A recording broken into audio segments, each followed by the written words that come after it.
বিসমিল্লাহির রহমানির রহিম। আমি আজকে সকাল ভোর 6টায় হঠাৎ করে শুনতে পেলাম যে আমাদের দেশ নেত্রী, আমাদের আপোষের নেত্রী, আমাদের গণতন্ত্রের মা বিএনপির চেয়ারপারসন উনি সকাল ভোর 6টায় ইন্তেকাল করেছেন। ইন্না লিল্লাহি ওয়া ইন্না ইলাইহি রাজিউন।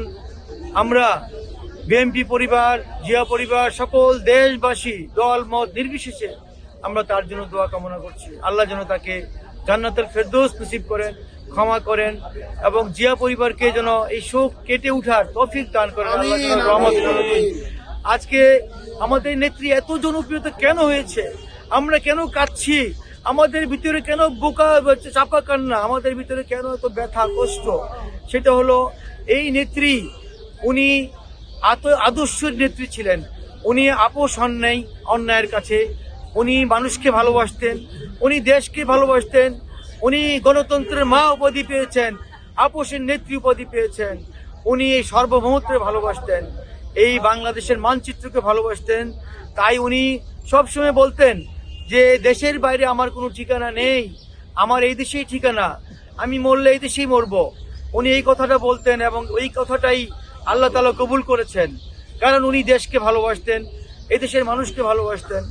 আপনাদের মিডিয়ার মাধ্যমে আমি সকল দেশবাসীকে বলবো, সবাই আমাদের নেত্রীর জন্য, এই গণতন্ত্রের মায়ের জন্য দোয়া করবেন, জিয়া পরিবারের জন্য দোয়া করবেন। আল্লাহ যেন এই জিয়া পরিবারকে যেন শোক কেটে ওঠার তৌফিক দান করেন। পাশাপাশি আমাদের বিএনপির ভারপ্রাপ্ত চেয়ারম্যান জনাব তারেক রহমান সাহেবকে যেন আল্লাহ তাআলা সেই শক্তি দান করেন, সেই রহমত করেন, যেন উনি ওনার বাবার আদর্শ, মায়ের আদর্শ, সর্বোপরি গণতন্ত্র, মানুষের ভোটের অধিকার, সার্বভৌমত্ব, এই দেশের মানচিত্রকে যেন উনি রক্ষা করতে পারেন, এই দেশকে যেন এগিয়ে নিয়ে যেতে পারেন।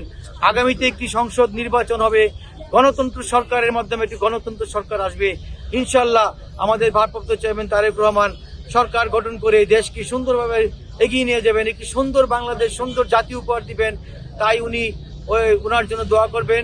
সমগ্র জাতির কাছে জিয়া পরিবারের জন্য দোয়া কামনা করছি।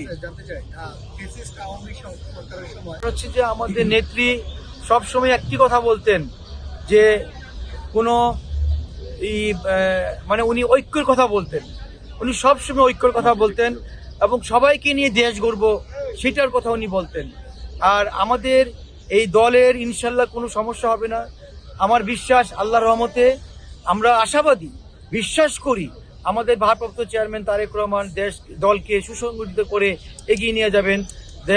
দল আমাদের আরো ভালো হবে, সুন্দর হবে, সুশৃঙ্খল হবে এবং আগামীতে উনি একটি নির্বাচনের মধ্যে সরকার পরিচালনা করবেন।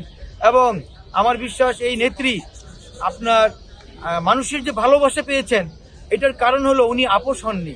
উনি বিগত সরকারের সময় যে নির্যাতিত হয়েছেন, নিপীড়িত হয়েছেন, লাঞ্ছনা হয়েছে, ওনার নামে ওনাকে যেই কটূক্তি করা হয়েছে, ওনার পরিবারকে নিয়ে কটূক্তি করা হয়েছে, তো সৃষ্টিকর্তা একজন আছেন। আমরা যেই ধর্মেরই করি, ধর্মেরই আমরা থাকি, আমরা কিন্তু সৃষ্টিকর্তা একজনকে মানি। সৃষ্টিকর্তার বিচার এটা হবেই, সেটা পাবেই। তাই আমি মনে করি যে আমাদের চেয়ারপারসন, আমাদের গণতন্ত্রের মা, উনি মৃত্যুর আগে জাতির কাছে যে সম্মান পেয়ে গিয়েছেন এবং ওনাকে যে সম্মানিত করা হয়েছে, সেটা হাজার বছর বাংলার ইতিহাসে থাকবে। তাই আমি এর পাশাপাশি আমাদের সরকার প্রধান ডক্টর মোহাম্মদ ইউনূস সাহেবকে ধন্যবাদ জানাচ্ছি। উনি আমাদের ম্যাডামের চিকিৎসার ব্যাপারে সার্বিক সহযোগিতা করেছেন, খোঁজখবর রেখেছেন, ওনার সঙ্গে যারা আছেন সকলে খোঁজখবর রেখেছেন, সহযোগিতা করেছেন। তাই আমি ওনার দোয়ার মাগফিরাত কামনা করছি, ওনার রুহের মাগফিরাত কামনা করছি জাতির কাছে। আপনাদের মিডিয়া ভাইদের মাধ্যমে আমরা শোকাহত, আমরা কষ্ট, আমাদের ভিতরে কি বেদনা, কষ্ট, এটা আপনাদেরকে বুঝাতে পারবো না। ঘরে ঘরে